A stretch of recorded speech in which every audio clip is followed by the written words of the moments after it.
Dear audience, welcome to the inauguration of the International Science Festival Gothenburg, opened beautifully by Park Ji-ha, composer and instrumentalist, and Linnea Jordemark, live video artist. Thank you both so much.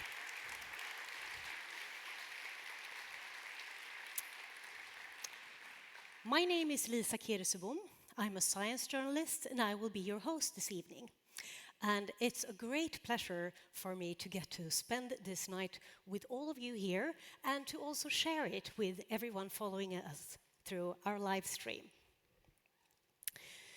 The International Science Festival Gothenburg is unique in Sweden and it's actually one of Europe's largest popular science events.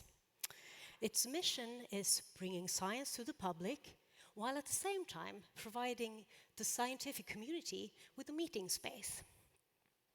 This year, there are more than 200 activities in the program during the course of 5 days, and they are all free of charge and open to anyone. The theme for this 26th edition of the festival is the unknown. And of course it is. Because isn't that what it's all about, really? Pushing further into the unknown, trying to make it known, map it out, untangle it, while of course always discovering that there is a new unknown waiting right around the corner to be explored. The festival, of course, is a huge collaboration effort. And before introducing tonight's keynote speaker, I would like to welcome up on stage some of the people that have made this year's festival possible.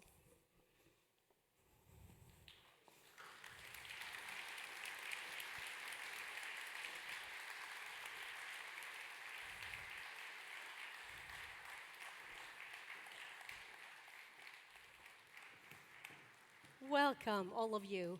Please, if you could just stand right here with me, that'll be excellent. Thank you so much.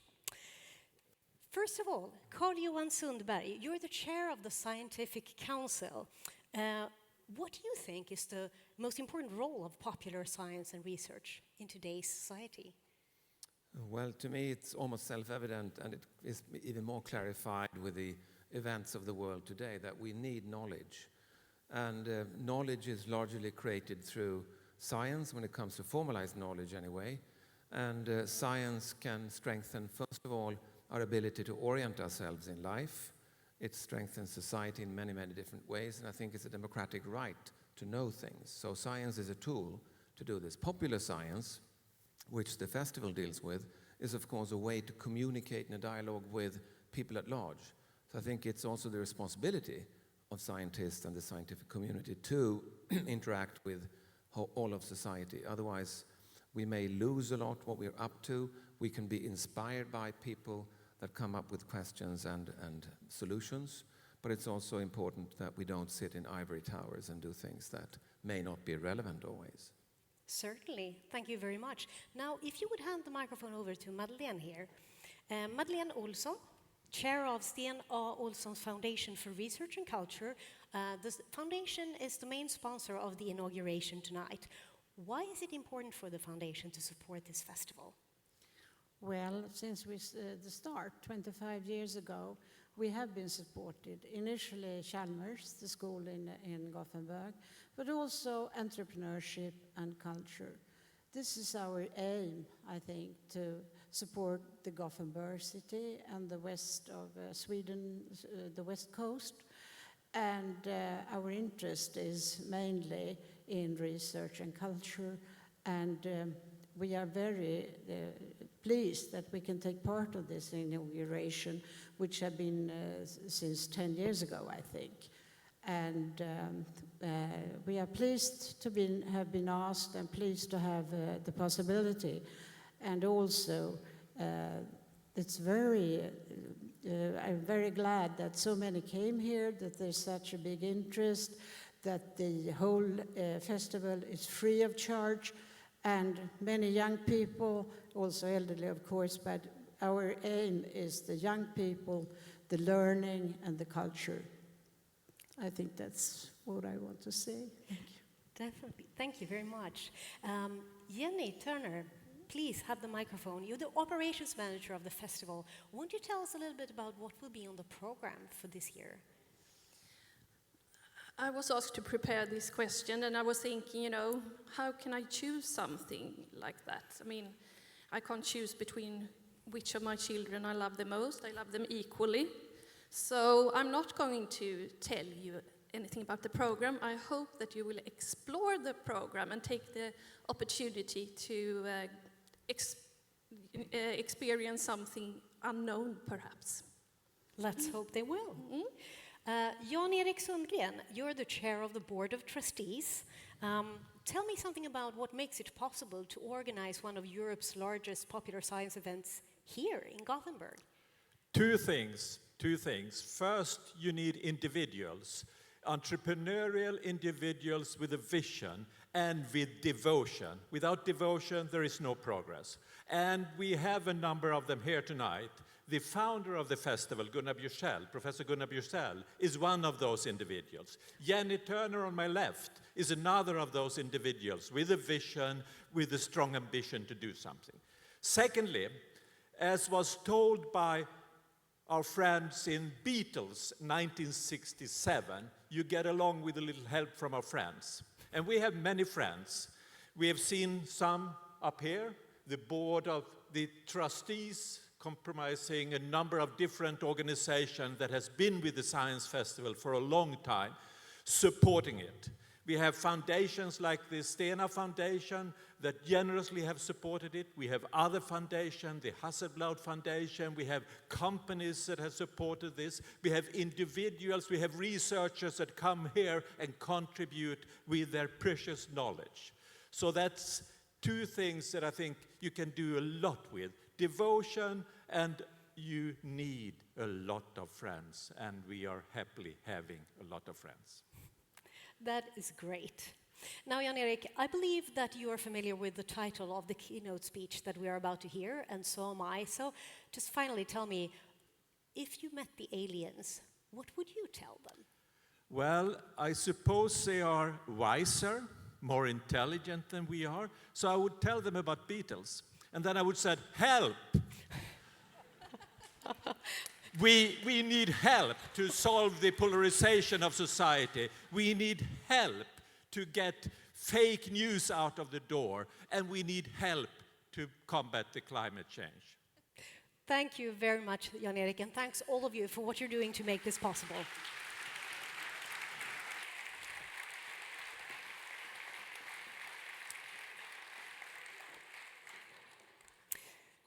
Professor Richard Dawkins is a British ethologist, evolutionary biologist, fellow of the Royal Society and of the Royal Society of Literature, previous professor of public understanding, and a popular science writer in the broadest sense of the word.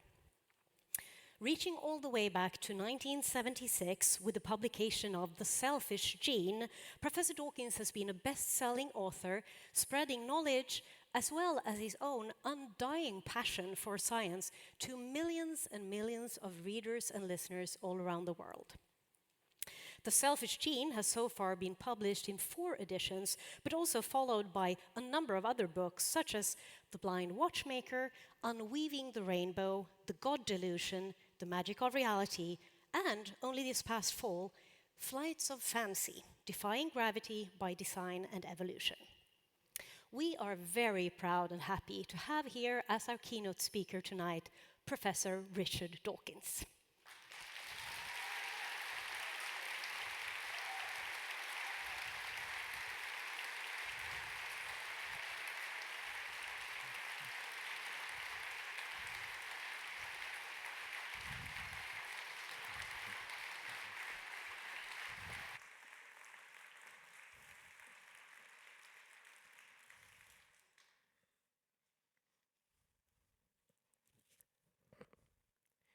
Artists and poets show us new ways of seeing, often new ways of seeing familiar things.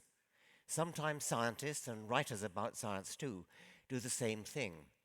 I don't know how well I succeed, but this is a part of what I try to do in my own books. In one of them, I quote the American zoologist John T. Bonner. He said, "I do not propose to say anything new or original in these lectures, but I'm a great believer in saying familiar, well-known things backwards and inside out, hoping that from some new vantage point, the old facts will take on a deeper significance. It's like holding an abstract painting upside down. I do not say that the meaning of the picture will suddenly become clear, but some of the structure of the composition that was hidden may show itself."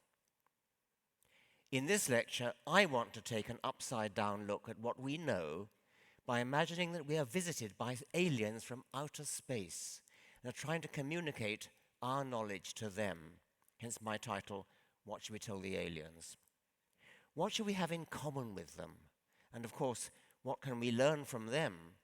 Which will probably be much more than we can tell them.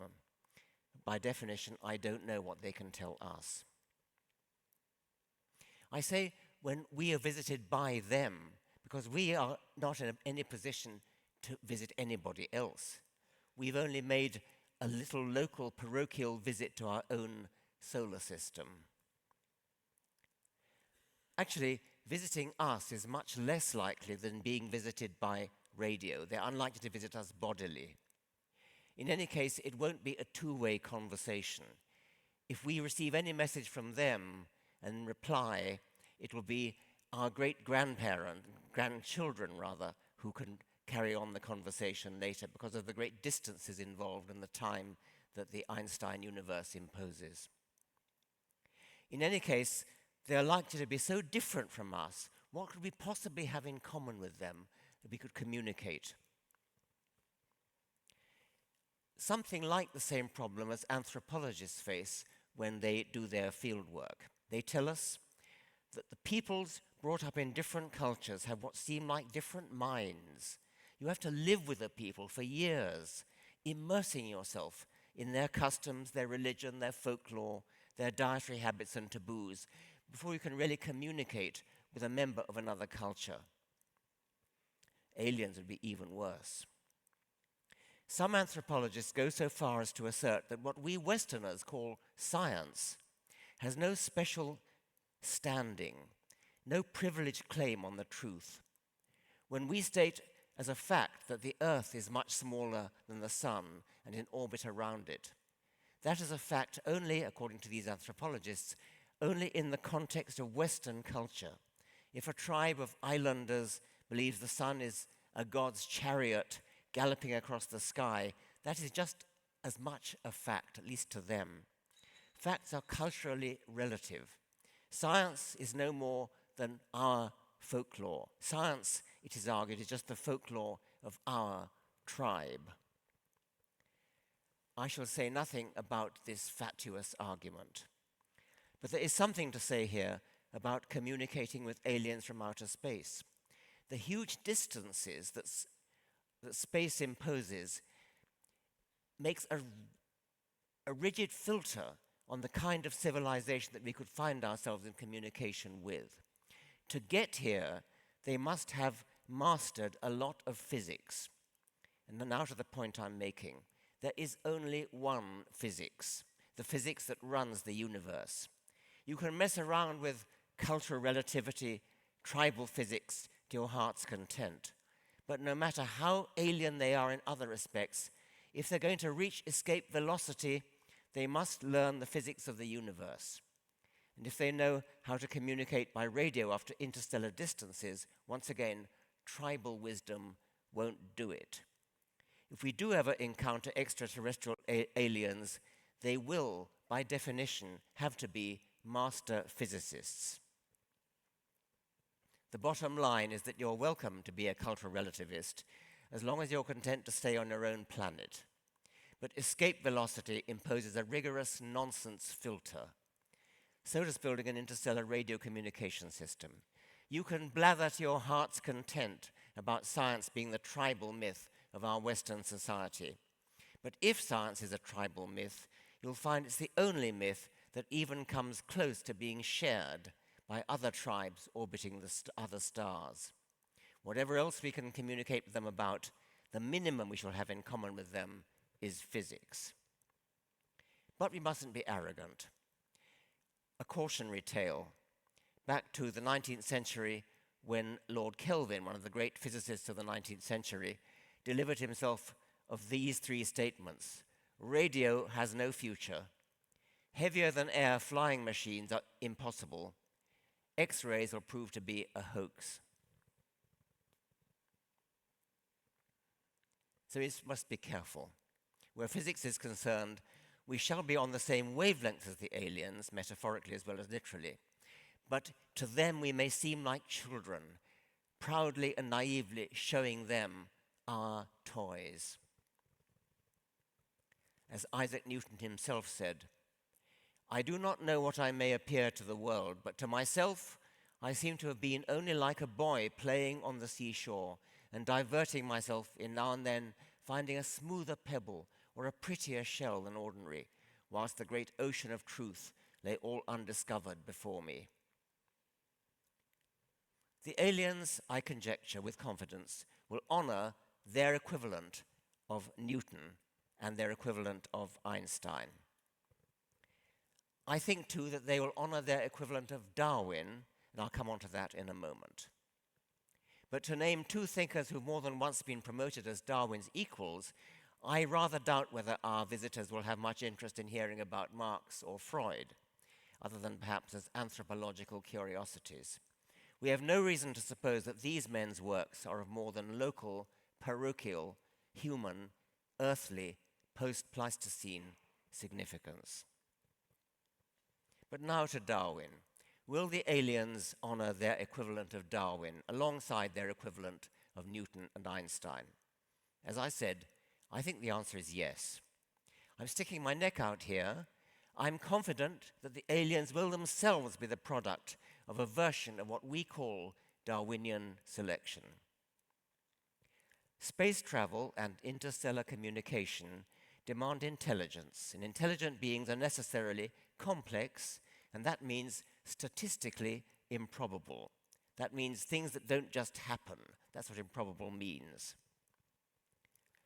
All living things are statistically improbable in the direction of being good at something difficult for their own benefit, like catching a fast-running antelope or like escaping from a fast-running cheetah. These two are finely honed, high-speed, leaping, dodging, and weaving survival machines, machines equipped with complicated, statistically improbable equipment for survival. Such statistical improbability on this planet is beautifully explained by Darwinian natural selection. But is that the only possible explanation? So necessarily true that alien life, if there is any, and I'm not saying there is, if there is any, it must also be Darwinian life. My answer is yes, but it's more of a strong conjecture than an evidence-based proof. My minimal claim is that the alternatives that have ever been suggested not only don't work, they cannot work. What are those alternatives? Well, only two have been suggested: intelligent design and Lamarckian evolution. Intelligent design is indeed the explanation for the complex, statistically improbable things that engineers make. But it's not an explanation for the existence of the engineer.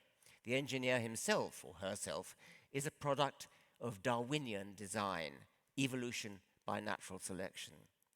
Darwinian design precedes intelligent design.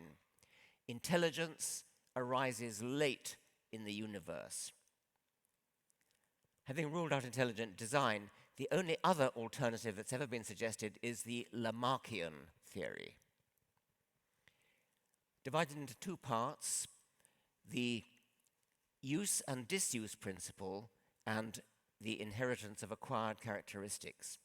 It is an observed fact in our kind of life that the more you use a bit of yourself, there may be some tendency for it to become bigger. Muscles are the obvious thing. Bodybuilders build up their muscles by exercise.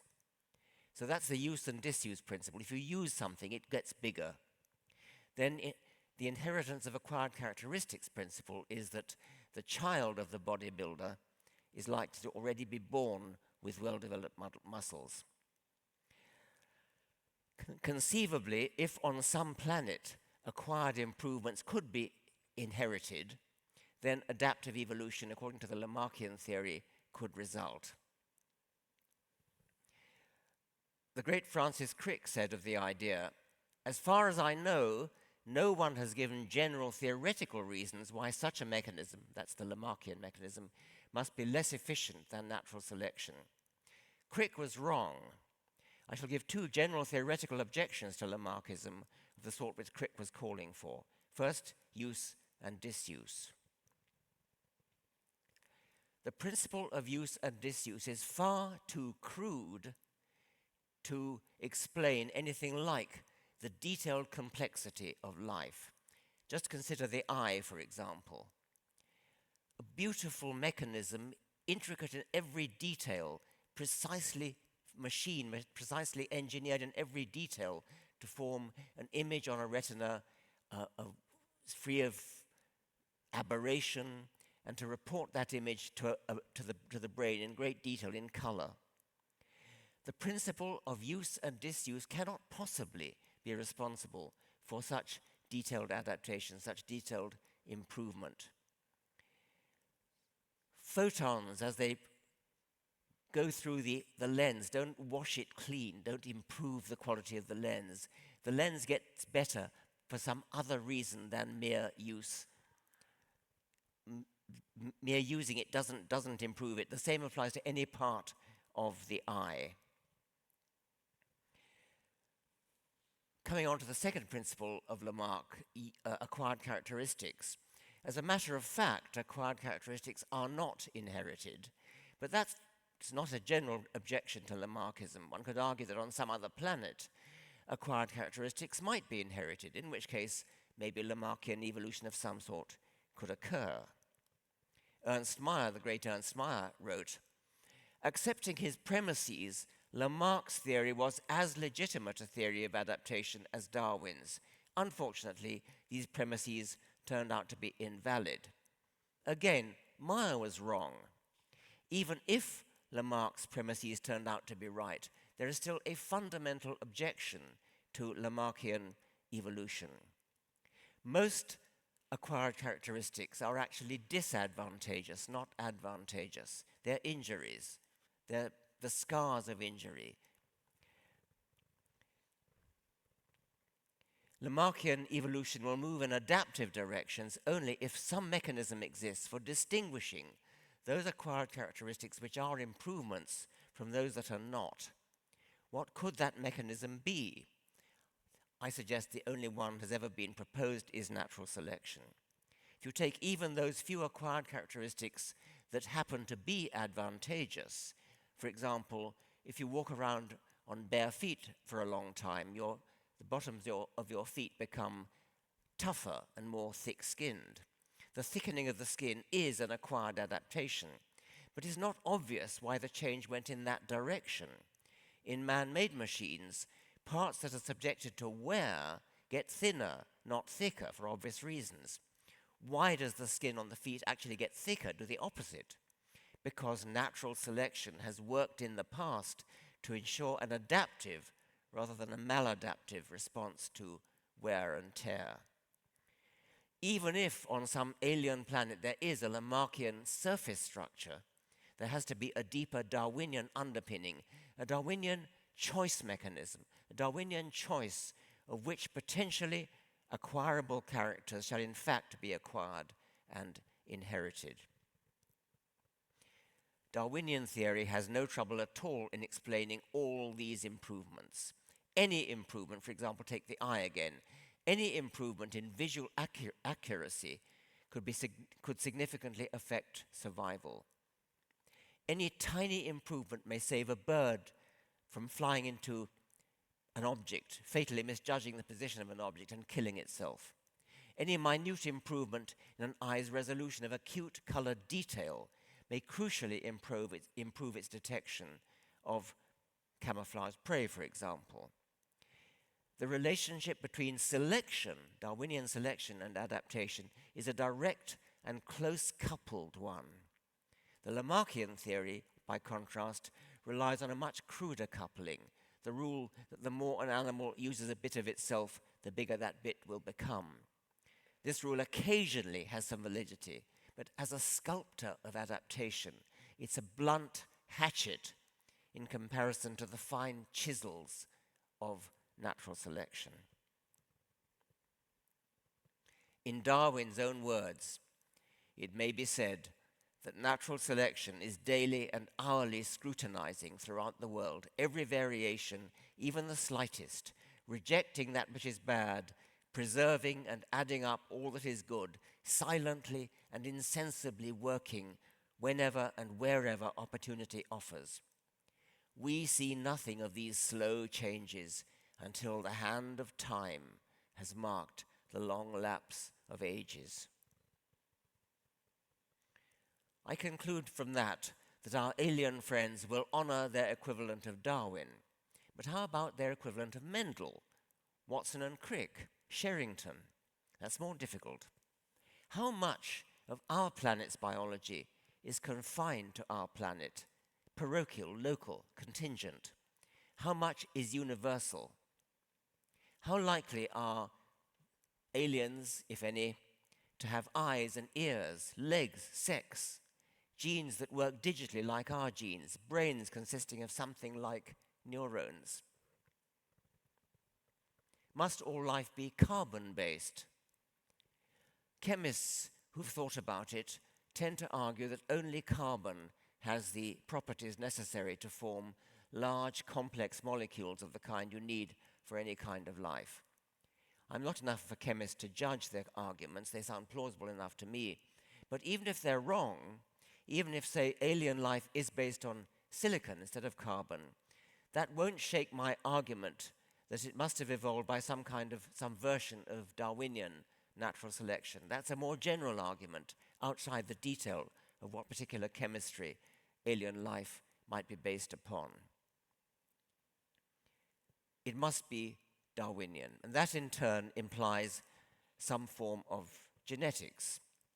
But it doesn't have to be DNA, of course. There could be very different hereditary mechanisms. DNA genetics is digital, deeply digital. Does all life anywhere in the universe have to be based on digital heredity? Here I suspect the answer is yes, because of the need for high fidelity replication of information which only digital coding can supply.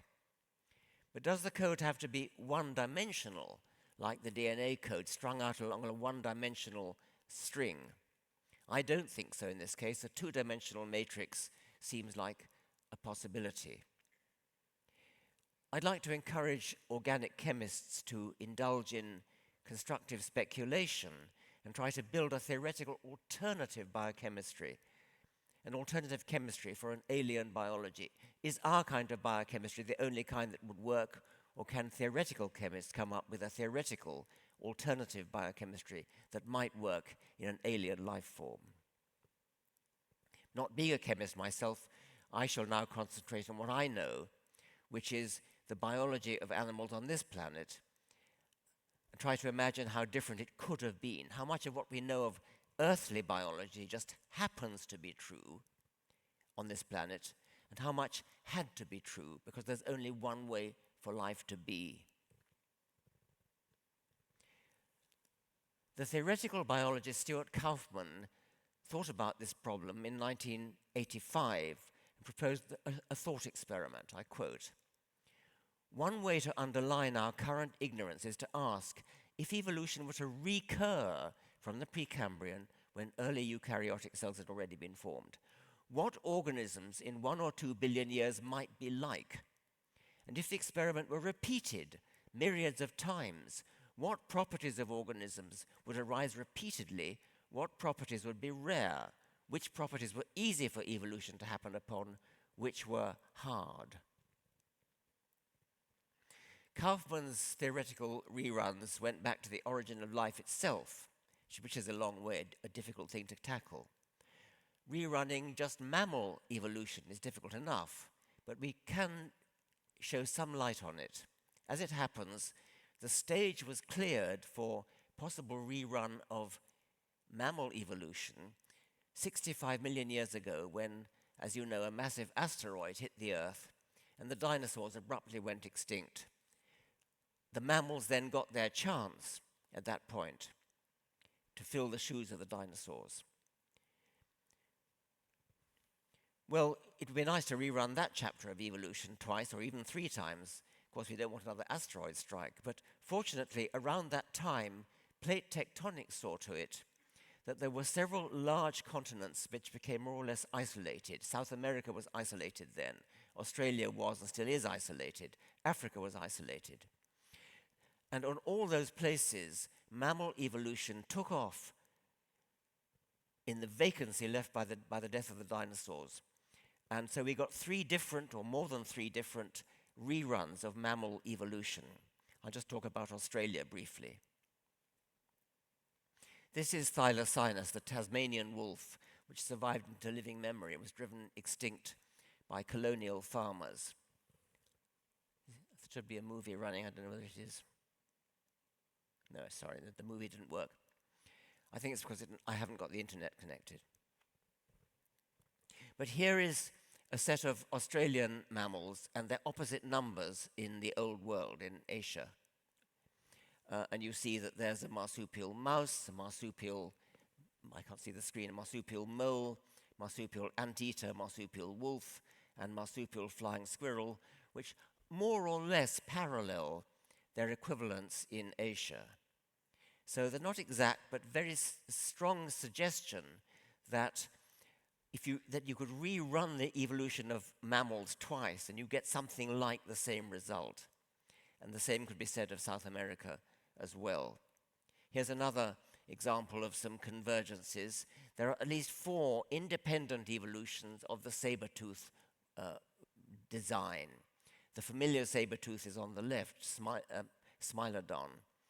And then there are at least three other independent evolutions of saber-tooths, including one marsupial one. The one on the right is actually a marsupial from South America.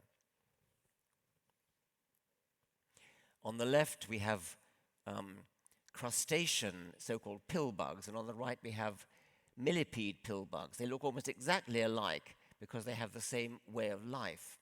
So this is showing you, demonstrating the power of natural selection to produce the same result with independent reruns of evolution.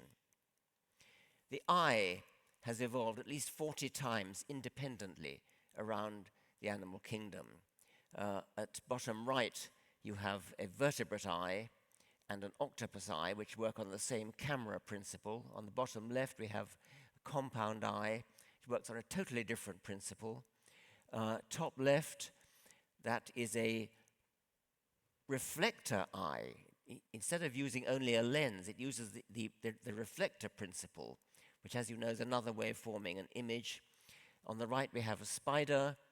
There are jumping spiders who have a remarkable kind of eye where the retina is a single strip, and they scan with the retina. The retina does that, scanning where the image actually is to build up a picture for the brain.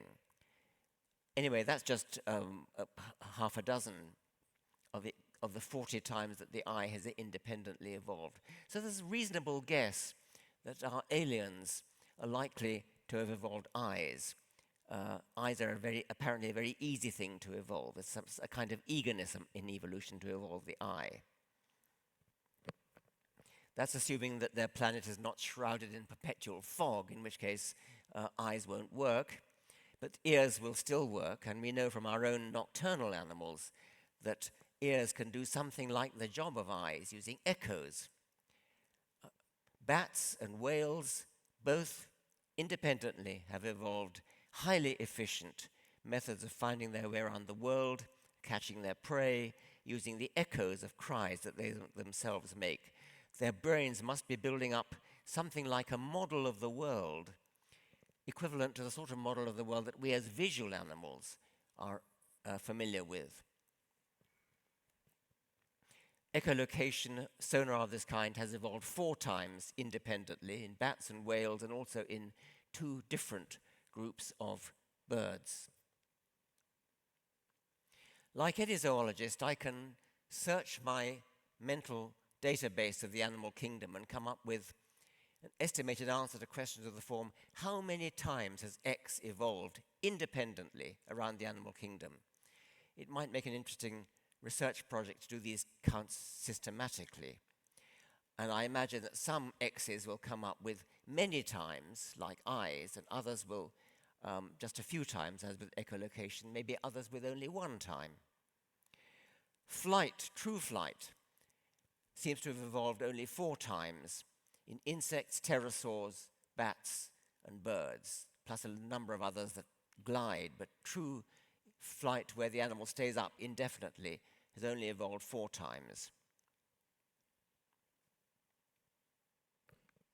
Are there any good ideas that have evolved only once? Jet propulsion is perhaps a good example of that. Squids do it at high speed. Nothing else does it really in any sort of efficient way.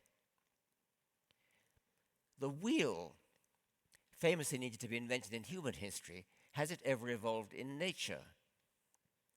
Apparently only once.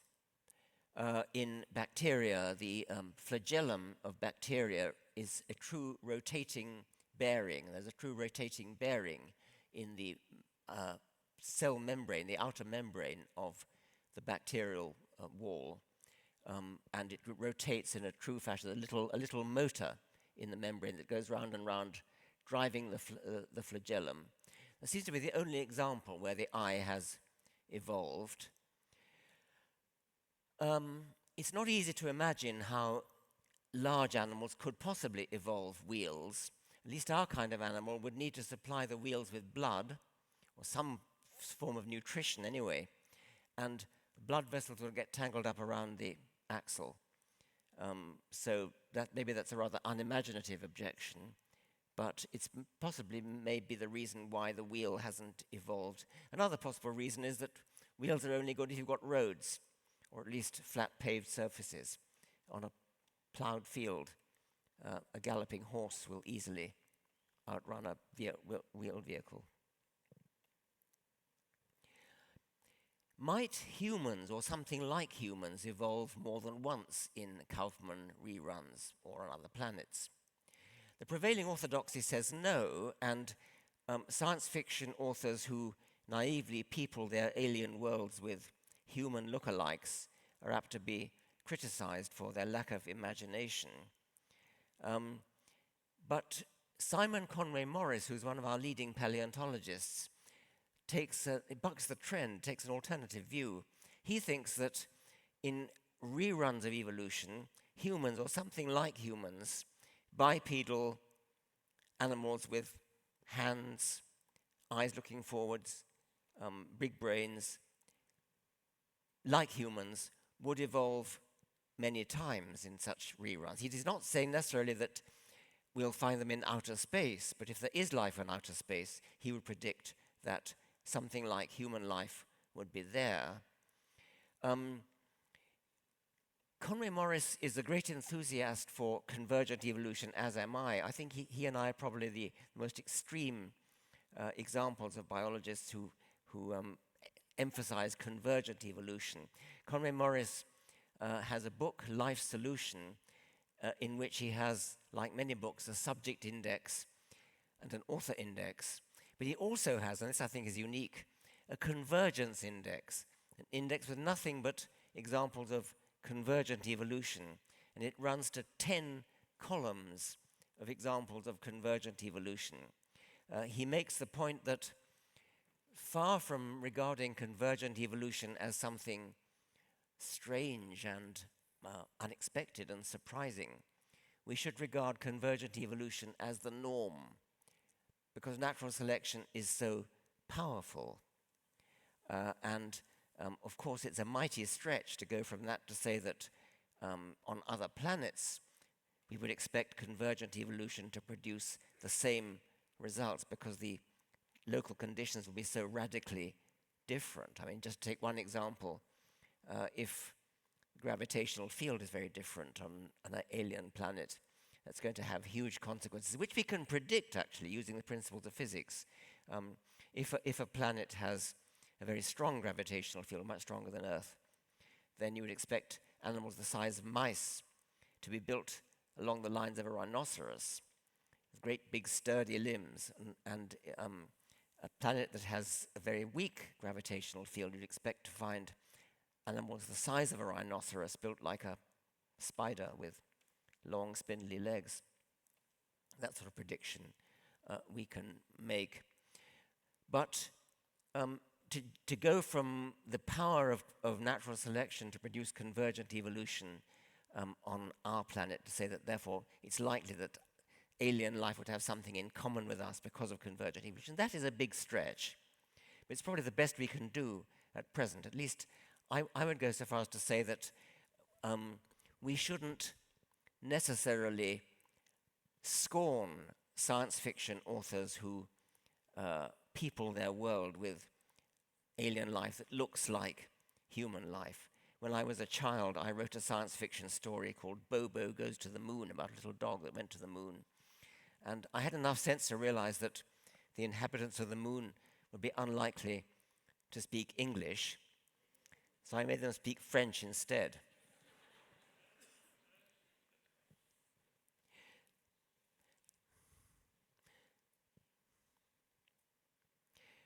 I suppose language is perhaps the most interesting, most important human feature which has evolved only once.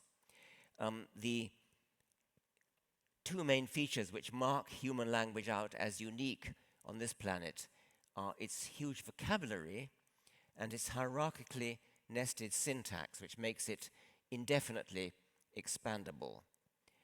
In my misspent youth, when I was addicted to computer programming, I wrote a program to generate, as many other people have,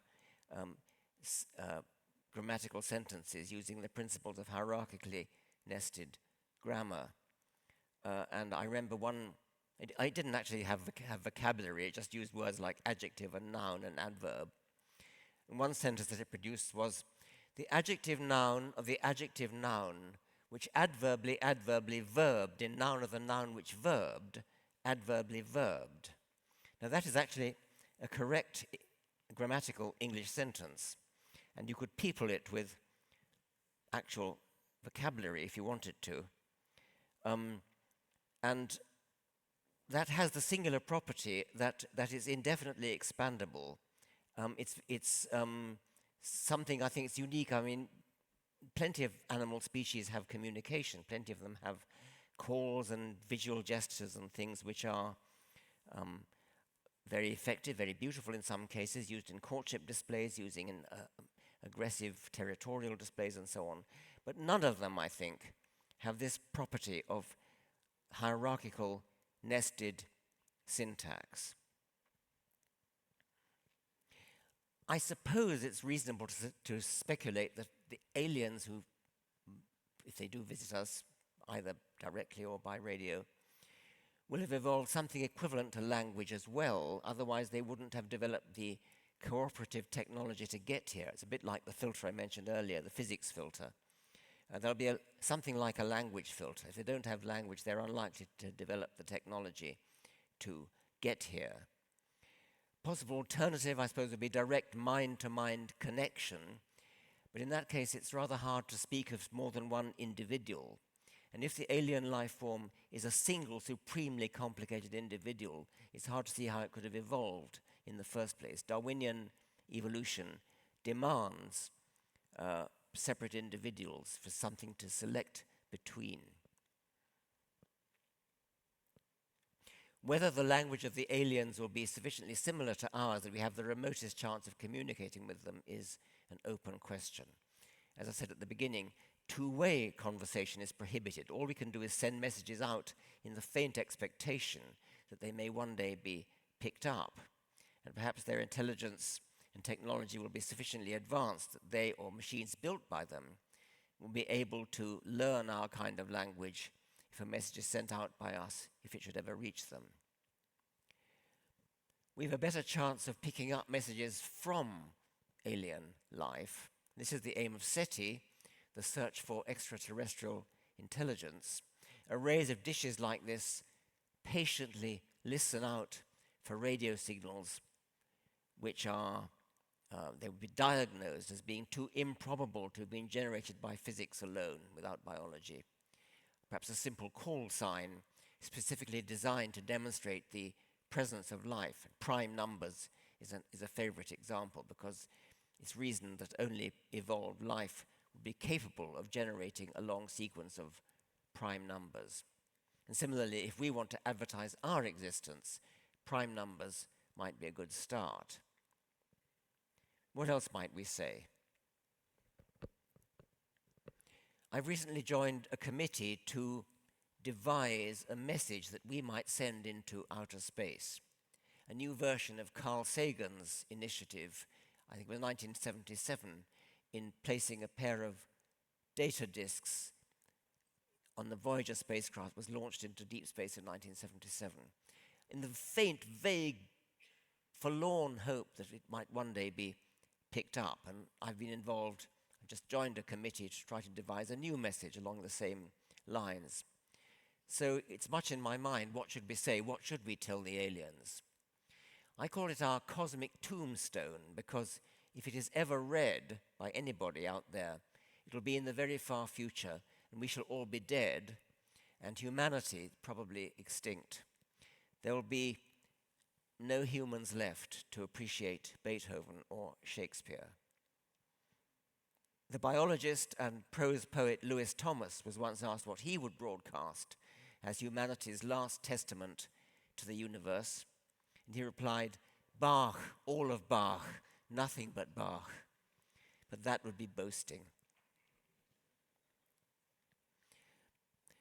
Realistically, it might be that the aliens most likely to pick up our golden disk, whatever it is, our cosmic tombstone, will be not out in outer space at all, but here, our remote descendants, archaeologists of the future.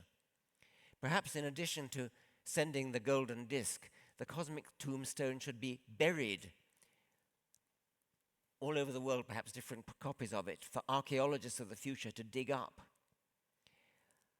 Perhaps descendants of some catastrophe similar to the one that killed the dinosaurs, perhaps the evolved descendants of rats or cockroaches. In that case, our message to the future might be, don't make the same mistakes we made. But even more realistically, perhaps we should see the target readers of our golden disk or cosmic tombstone as ourselves, a kind of mirror for our own benefit of all that we treasure as the best of what it is to be human, all that makes us proud to be human.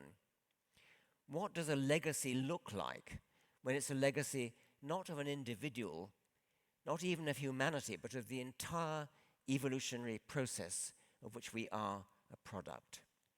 Thank you very much.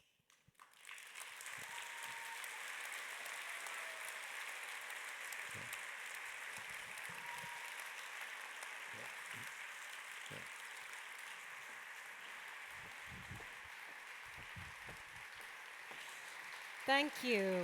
Do I sit?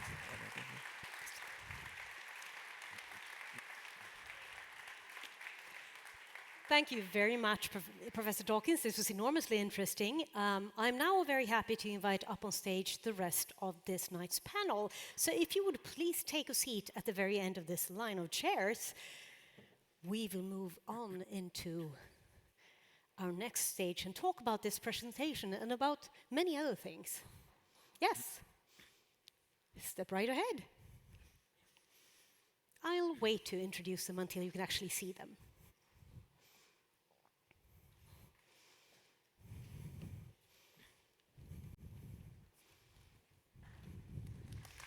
Thank you. Thank you. What a great audience. It was a great start. Well, we have here, I'm very happy to say, Farshid Yalalvand, researcher in clinical microbiology and a columnist in the culture section of Dagens Nyheter, also the author of Apan och filosofen. Welcome, Farshid. Thank you.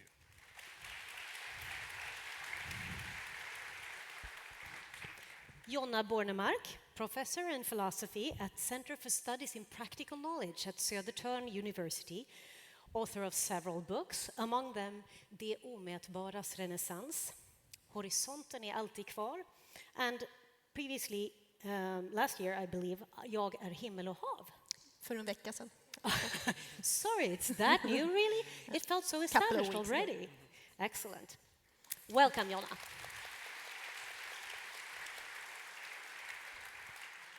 And Anders Hansen, psychiatrist and author of a number of books on the brain's workings, on its evolution and its needs, such as Hjärnstark, Skärmhjärnan, and Depphjärnan, also a host of science programs on TV. Welcome, Anders. Thank you.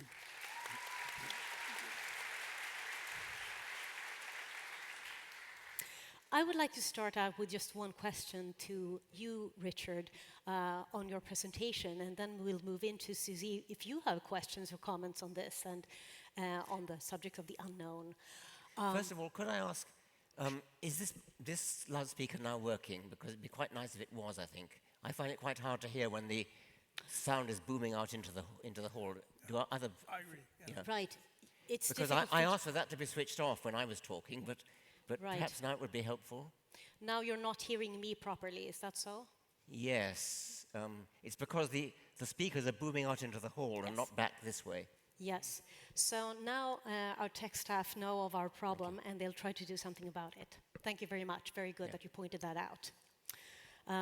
I would like to ask you, you pointed out in your presentation that you believe that aliens would have been going through evolution just like us. Not necessarily the same biological evolution, though. They might be constructed in some different way, right? But there's also sort of an evolution of intelligence. And if they came here, they must have evolved beyond us intelligence-wise, right? That's what you stressed.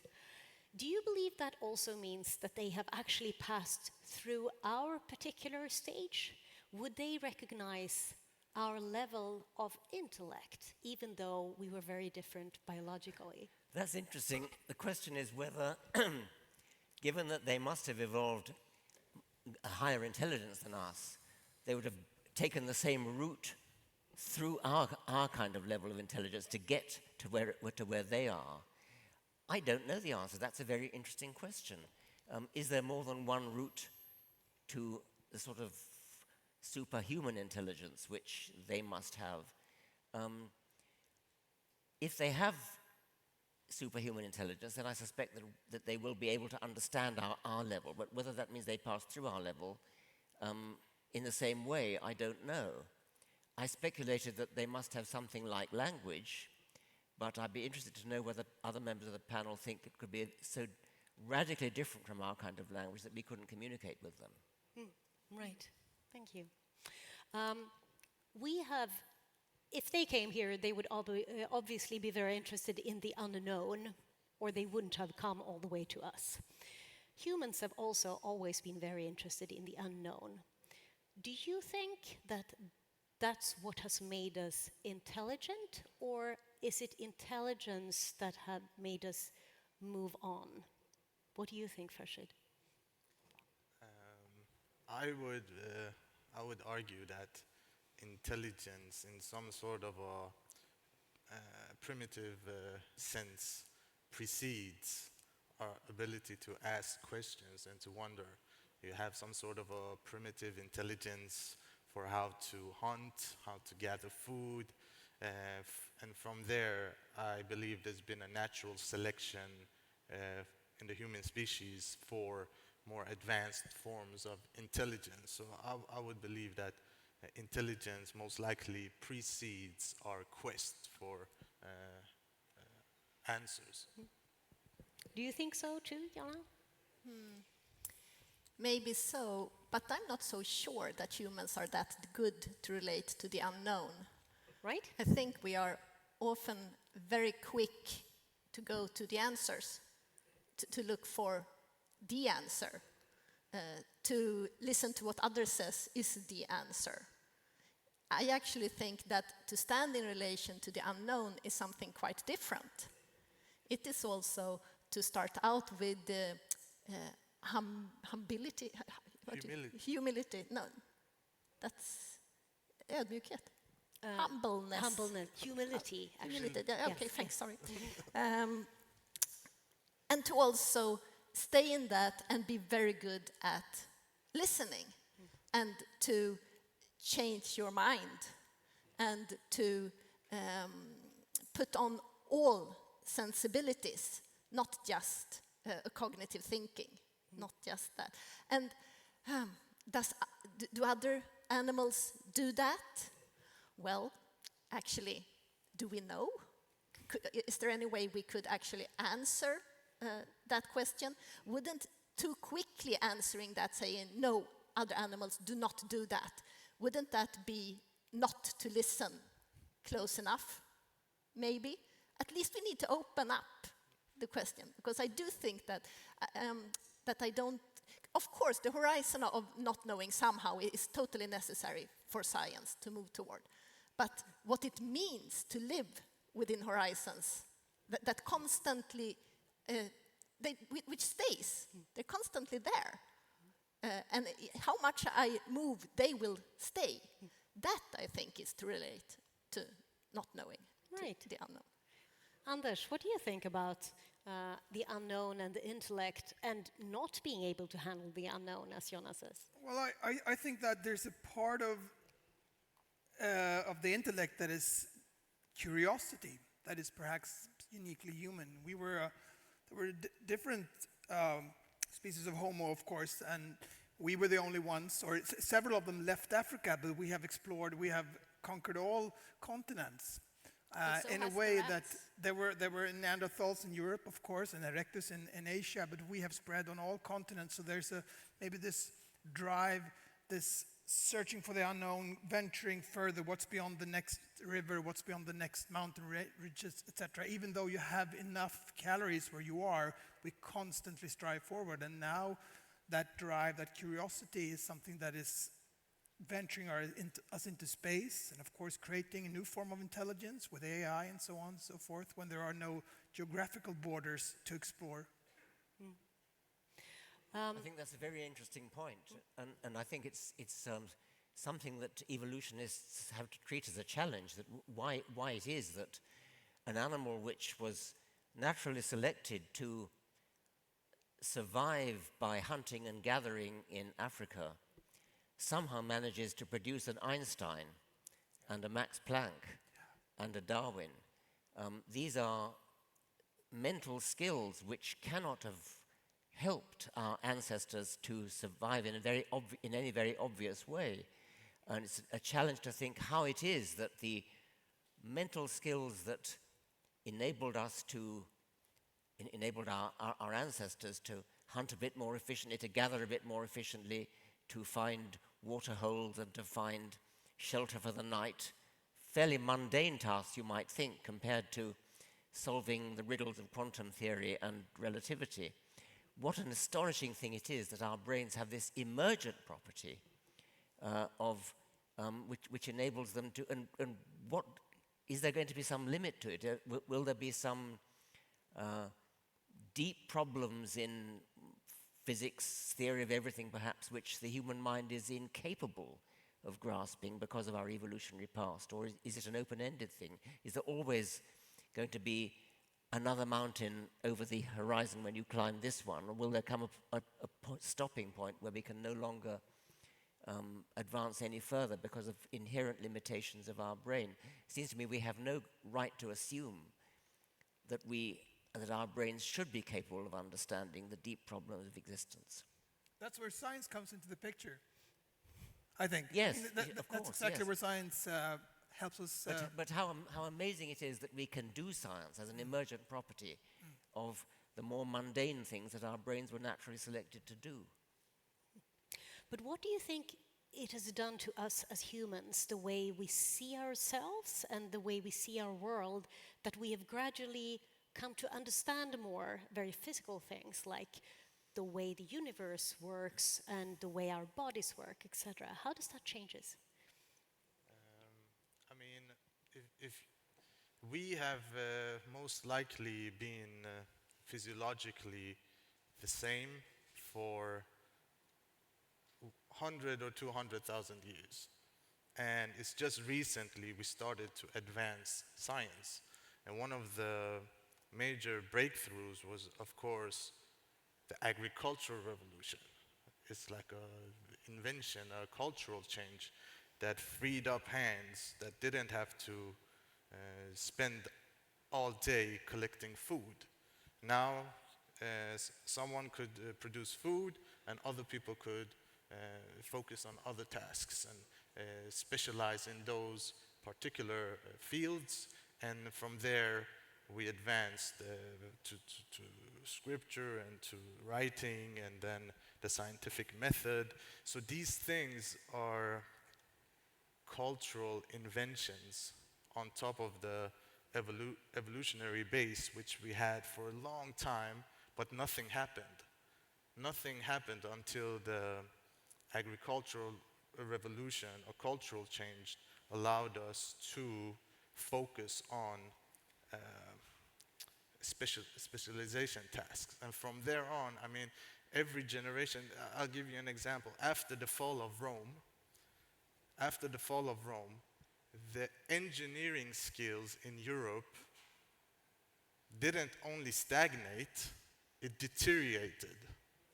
So there were people after the fall of Rome that would see these giant buildings and have no idea how they were built.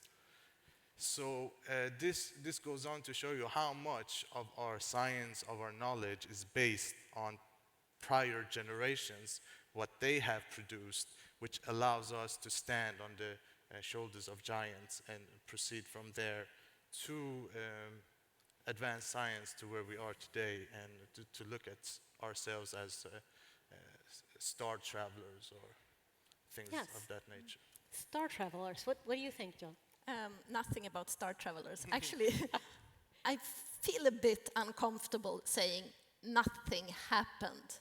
Like in Dawkins' lecture, it's just tribal knowledge. And now I feel I have to kind of stand somewhere else to see that knowledge comes in many forms. And you asked something like, how has our self-image changed, yes, sort of, when we've gathered more knowledge of the world through science? Yes. Max Scheler, phenomenologist, philosopher, said in the end of the First World War that humans could control everything but themselves. And I do think there is an unbalance in science and in human calculating rationality, where we are very good at creating objects, creating and categorizing, verbalizing, which is necessary in order to measure, in order to build this knowledge, which is true. That's not my problem here. My problem is if we only see that as knowledge and forget about those the emotional creating knowledge. If I look at genes, someone is looking. Subjectivity is always there in order for it to be objectivity. It needs to be within a stream of experience. And when we focus so much upon creating these objects, measuring, creating fantastic technical, medical advancements in Western science. At the same time, today, I don't think anymore that we will stop climate change at 1.5 degrees. We will probably not be able to do that. It's today a realist. So it's something missing within this technical rationality. We lack another type of knowledge. I think, yes, science needs to be broadened in order. We kind of get stuck in our success story of science. And we need to broaden it. We need to broaden it to go deep into ethical questions. What it means to be part of nature, not just having nature as an object. And science is moving in these directions. That's also science. But we need to broaden the idea that knowledge only exists in secular contemporary science. We have so much to learn from other cultures outside of that, from tribal cultures, from what was before science. How do you see the concept of, or the need for broadening science, if nothing else, maybe to spread science to people who are not open for it at the current point? I think it's a source of tremendous good. And I grew up in a house where there was a lot of books. And there were Carl Sagan's books, and there were your books. And I have a very early childhood memory of where I'm looking at Through Cosmos by Carl Sagan. And I get this sensation of wonder. This is marvelous. It's not just beautiful, it's reality. That is such a source for good, I think. To learn more, to be curious, and of course, as a psychiatrist and doctor, I have a very, very biological view on human nature and on our well-being. And I had a discussion last week with an American neuroscientist who showed that when a small group of neurons, when they fire in a specific pattern, that creates the sensation of leaving your body, dissociation. And that's a very common and poorly understood state, which is common among PTSD patients, for instance. And he published this paper, I think it was in Nature 2 years ago, and he was contacted by people who was dissociating, and they wanted to thank him for saying that it's something physical. He did not have a treatment, nothing like that, but just knowing that it's physical. There's nothing wrong with me. It's not about pulling myself together. It is as physical as asthma or diabetes. So in my view, a biological view on humans and a science view on the world is expanding. I don't think it drains any of the magic away at all, actually. Totally agree with that, yes. Yeah. But it's just magical. But I'm thinking, Richard, when we talk about broadening science into other fields of knowledge, that's also a matter of, like, when you create popular science, you don't use only your skills as an evolutionary biologist, right? You use your skills as a speaking person, a person of language. You use psychological skills. You use all sorts of skills to get your message across, right? So it takes much more knowledge than just the knowledge of the facts. Isn't that right? I'm having real trouble hearing. I'm sorry to say. Well, it takes a lot of other knowledge than the factual knowledge to write a good book. Isn't that so? Yes. I mean, other than factual knowledge, well, putting yourself in the position of the reader, imagining where the reader's coming from, what preconceptions the reader might have which are different from my own. Yes, all those things are important. I'm not sure about other than factual knowledge. Factual knowledge in the broad sense, where science is the study of the facts about the universe. Of course, the way you go about that is not just listing facts, it's having hypotheses, building up models, testing the models, using imagination, all those sorts of things which one tries to communicate as well when writing for lay audiences. Could I ask, are the audience hearing what we're saying up here? Because I'm not. You see, I wish I was sitting down there because I Yeah, unfortunately, we want to keep you right here. But that's exactly what I meant, what you talked about before, that you need to put yourself in the reader's shoes to actually get the message. It's astonishing how few people do that, actually, or rather how many people don't do that. And just reading things like instructions for how to, put together an IKEA kit, for example. Putting yourself in the position of the reader is so elementary, such an important thing to do. But, yeah. Okay. Let's stick to the topic of popularizing science for a little bit, since that's rather central for tonight's event. What do you think, Richard? And then I'd like to hear the rest of you. What do you think is the key to good science communication?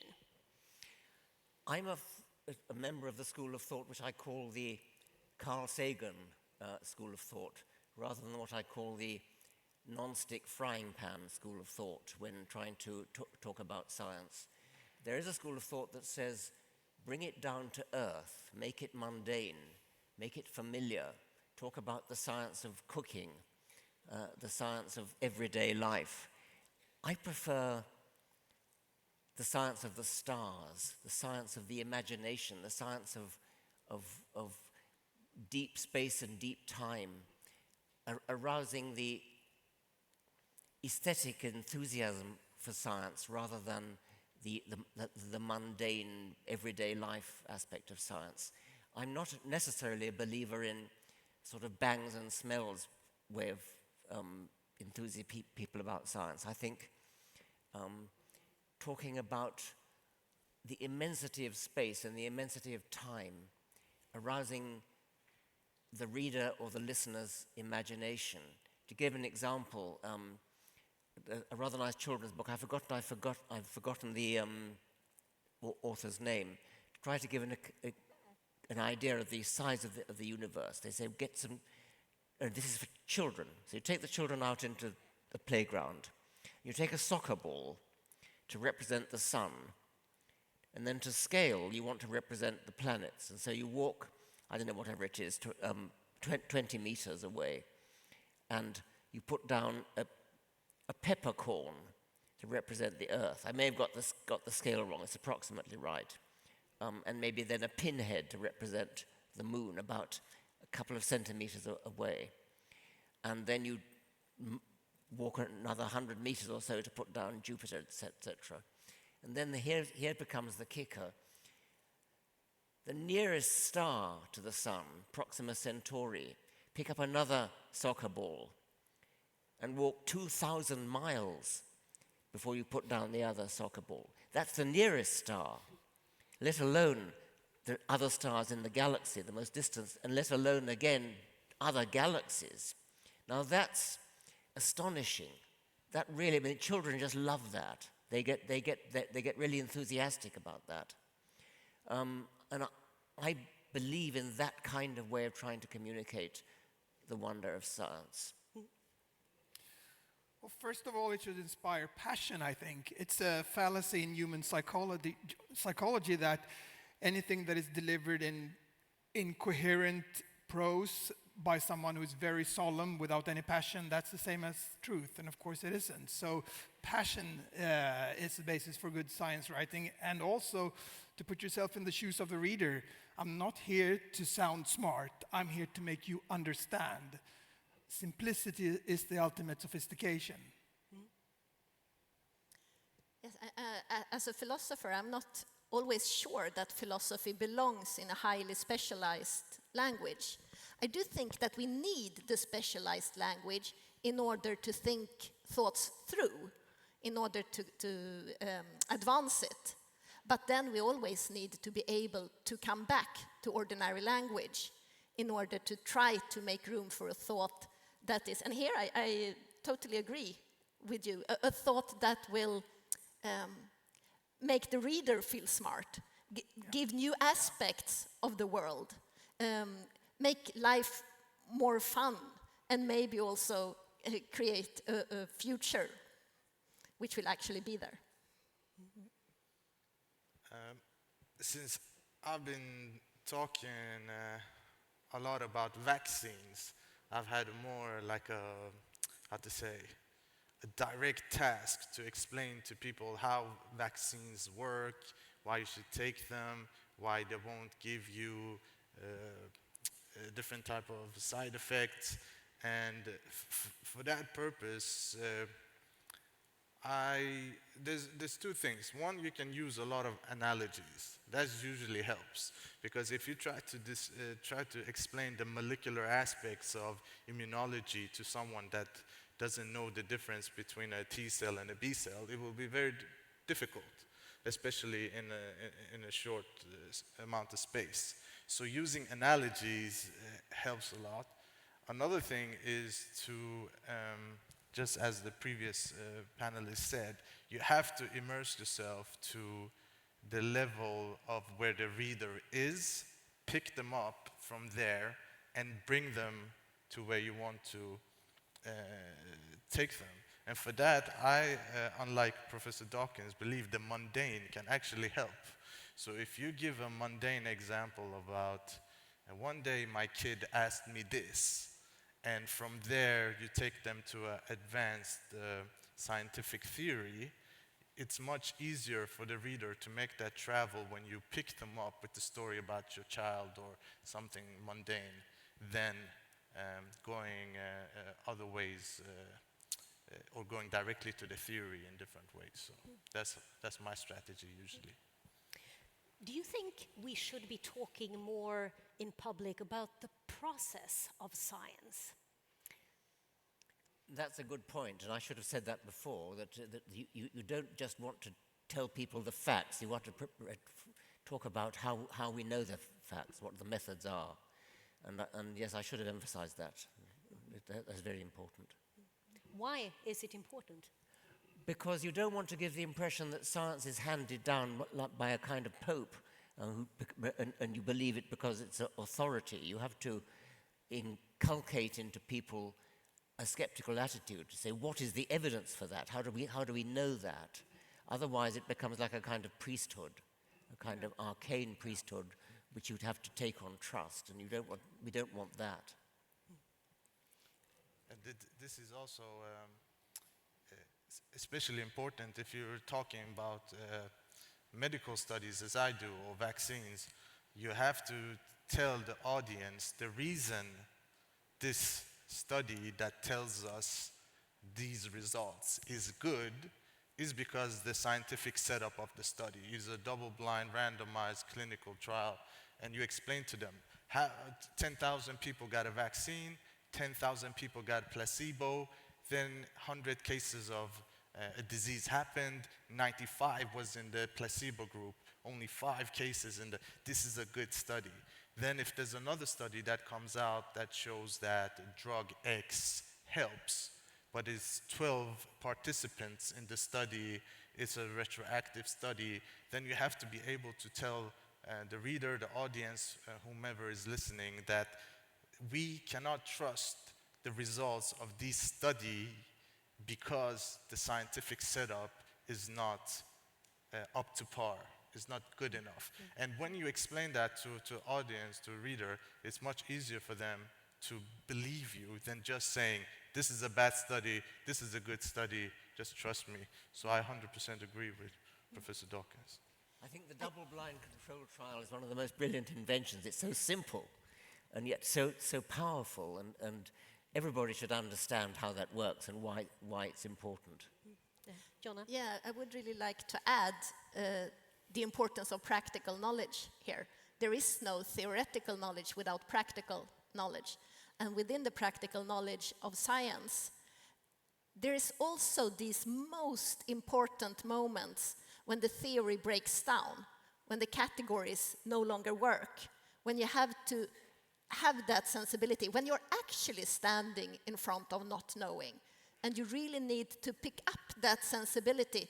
But what is going on here? It's much closer to art than it is to measuring, because calculation, you already need to know what to calculate.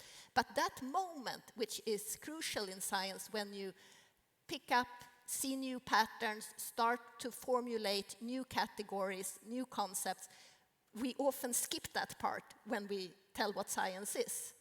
And that is connected to wonder. That is connected to that the world is always larger.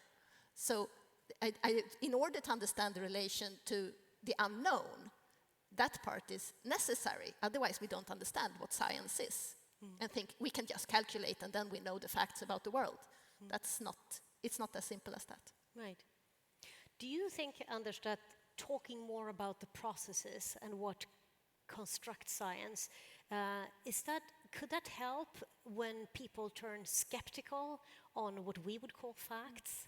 Would that be helpful, do you think? Absolutely, of course. And to know that this is not just another story, but this is perhaps a bit unrelated, but there's an AI specialist in Berkeley, Stuart Russell, who thinks that we have started to become radicalized by algorithms on social media. They have been given the task to grab our attention, spend as much time as possible in front of our screens. And of course, they do that. They have discovered that information that makes us scared and angry is something that grabs our attention. The hate button in the brain is the biggest one, or the afraid button is the biggest. But he thinks that the algorithm has discovered that it can change us to become more predictable. And how does it do that? Well, it serves us more and more and more extreme information. You don't become a follower to QAnon by just reading about it once, or about George Soros' financed factory, or whatever conspiracy theory you have. You have to read it several times, and then slowly vulnerable people are pushed into this rabbit hole of disinformation. And at that point, they are, from the perspective of the algorithm, more predictable. A QAnon believer will read anything about QAnon. So and no one has programmed this. That's the point. No one has given the algorithm the task to make people more extremist, but it has discovered this by analyzing vast amounts of data. And that's certainly something that I think we will look back upon our time and say that it was very naive to use these technologies to implement them without any transparency and regulation, actually. If I may, I think this is a very key point about science communication, that every person that takes part of your texts, your book, your lecture, whatever it may be, is an emotional being, and they're driven by their emotions. So you always have to factor that in. If a person is emotionally not open to what you're saying, you will never reach that person. So this is something you cannot by default assume that people are 100% rational. As long as I present this double-blind, randomized clinical trial for them, they will believe me, because that is not, they will question who funded that study, who did this, because they have emotional layers inside that affects how susceptible they are to information. And this is actually something, when Professor Dawkins was giving his talk, I was thinking about, but if the aliens arrive here, would they have emotions? And if they have emotion, if we assume they have emotions, like I believe all animals that have neurons have emotions, and that's how they work instinctively. If the aliens would have emotions, I would believe they might celebrate their political leaders or composers or poets the same way as we do, and not just their Einstein and Newton. So I would ask you, would you believe they have emotions if they would? One of the most depressing things I read, Steven Pinker made the point in one of his books, that many people, he even says, I think most people, are guided not by evidence but by their emotions, yes, but by their, for example, in America, both Democrats and Republicans were sampled, and they tended to believe allegedly scientific findings depending upon whether they agreed with their political convictions. And it's depressing how much we are governed by our feelings, by our emotions, rather than by logic and evidence. But it makes a lot of sense, I think, because we evolved not to be smart or to be happy. We evolved for survival and reproduction, and to be part of a group, was, yes, that was as important as having food. So, and being part of the group means that you stick to the same norms, or perhaps share the same values as the group. So sharing the same values and believing in the same information is basically survival. And if you disagree with the group to which you belong, you may not get fed. I mean, exactly, exactly. Jonna? Yes, I just wanted to say that you just recently spoke about emotions as a driving force in research. Wonder is an emotion. So we can't just say emotions is, it's so often, emotions is bad, rationality is good. And if I don't, that split is to me totally unrealistic, and it doesn't make sense, because if they don't have any emotions or something similar, they won't have any values. Because it's the emotions that tell us one thing is important, another thing is not. Without emotions, there is no science. That is true. Or passion. Or passion. Or passion, Yeah, right. absolutely. Obviously. Wonder is an emotion, but it's a good emotion. Okay, let's maybe not go into bad and good emotions, but let's talk about one more thing. Occasionally, science gives really complicated answers, and occasionally, science and technology give really complicated possibilities to us as humans. And we need to make choices. We need policy making to, relate to all these new things. We can't just ignore the development, and most of us think we cannot just let science and technology sort of run itself. We want to make active choices. But considering how complicated these issues may be, that's really challenging. I know that several of you, maybe all of you, have touched on the topic of gene editing. So let's say something about who's responsible for bridging the gap between what the scientists know and can do and what the policymakers need to do. Who is responsible for bridging that gap, and what challenges do we face? Farshid, give us a thought on this. I think everybody that has a PhD that understands the science behind gene editing has a responsibility to communicate this knowledge to the public, saying, hey, we have this new technology, these are the things it can do. Now, we as a society have to decide which of these ones we want to do and which ones we don't want to do because of potential consequences down the line. So for me, I see it as my responsibility as someone that knows molecular biology and I do it as often as I can, to inform the general public about, for instance, gene editing technology, for instance, gain of function research in microbiology that can, worst case scenario, start a pandemic. And my responsibility is a little bit like, these are the things I know, and I believe you should know this, and then we should all together decide democratically what we want to do. I think within the scientific education, as a PhD student, and before that, and after that, researchers always need to have an active ethical thinking. What is needed?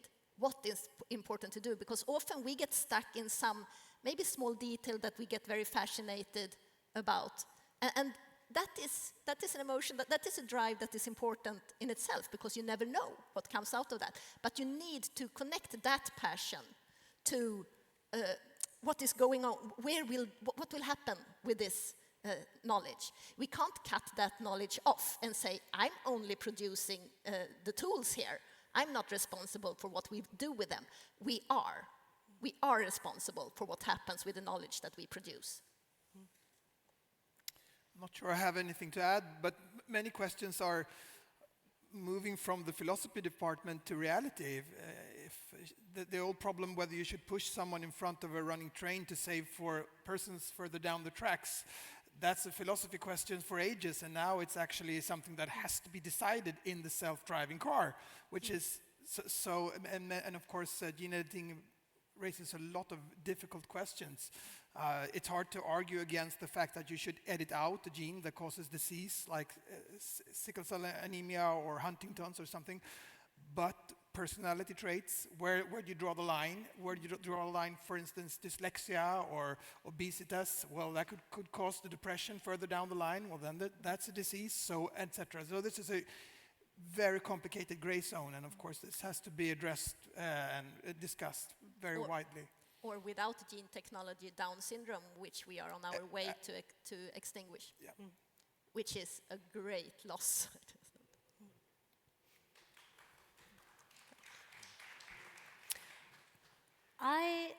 We've we've talked about the complexity of life, of science, of knowledge, of communicating science and different types of knowledge to other people. Let's go back to the fact that we are at the inauguration of the International Science Festival Gothenburg. And I would like to ask you, as a final question, what do you think a science festival needs to be really important, to be really relevant? That's the last thing I would like to hear from you. So, Farshid, why don't you start?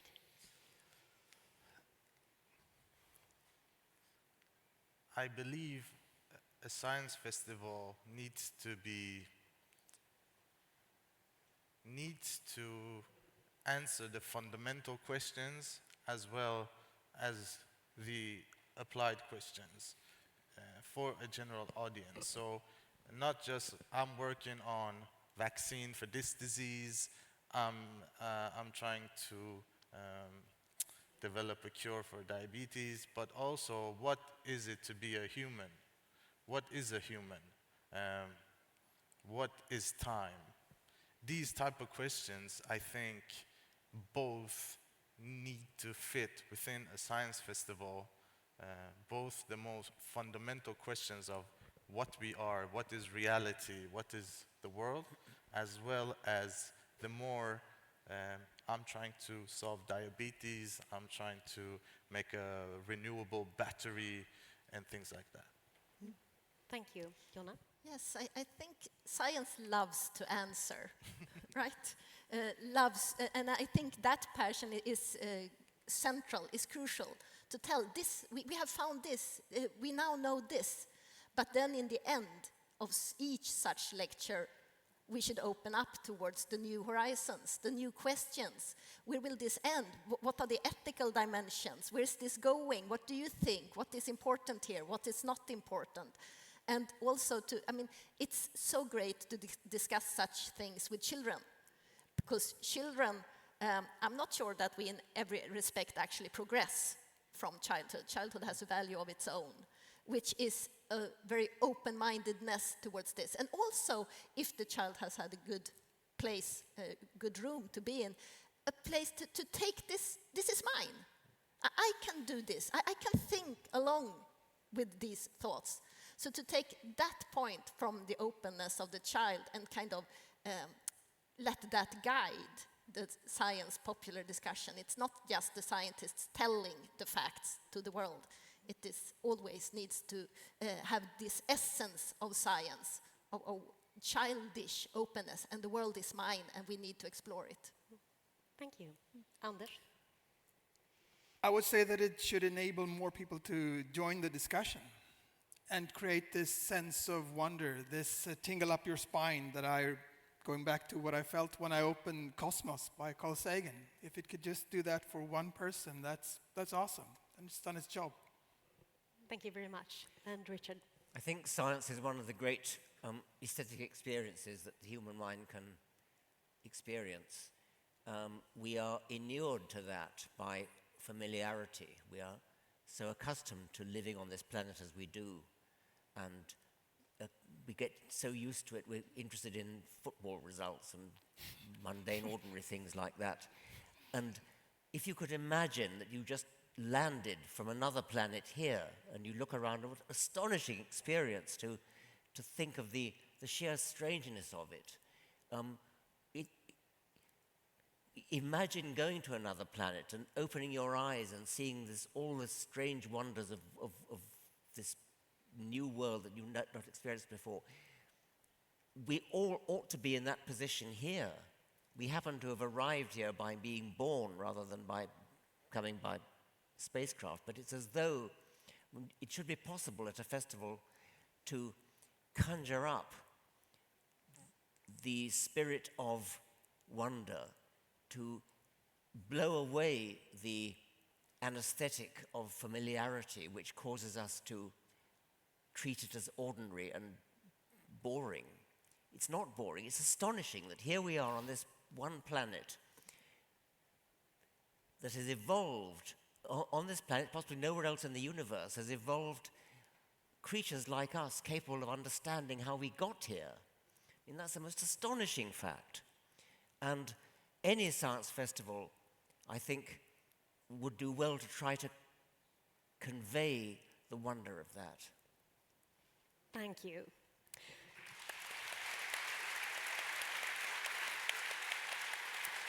This has been a very interesting, very inspiring discussion. So I would like to say thanks to all of you, to Farshid Jalalvan, Jonna Bornemark, Anders Hansen, and Richard Dawkins.